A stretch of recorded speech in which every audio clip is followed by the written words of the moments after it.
1 year ko tong tinago. Naawa ako sa mga bata.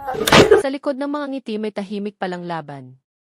Nagbahagi si Kay Abad ng isang emosyonal na kwento tungkol sa kanyang naging laban kontra breast cancer.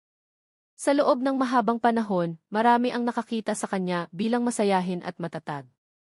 Pero ayon mismo kay Kay, may sakit pala siyang tahimik na nilalabanan habang pilit na nagpapakita ng lakas para hindi mag-alala ang mga mahal niya sa buhay.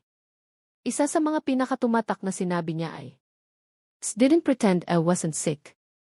I just pretended to be okay." Marami ang naantig sa kanyang honesty dahil ipinapaalala nito na hindi lahat ng taong laging nakangiti ay okay talaga sa loob. Minsan, ang pinakamalalakas magpatawa at magpasaya ay sila ring may pinakamabigat na pinagdadaanan. Sa kabila ng sakit at hirap ng gamutan, pinili ni Kay na manatiling matatag at hopeful. At ngayon, bumubuhos ang suporta, pagmamahal, at panalangin mula sa kanyang fans at kapwa celebrities.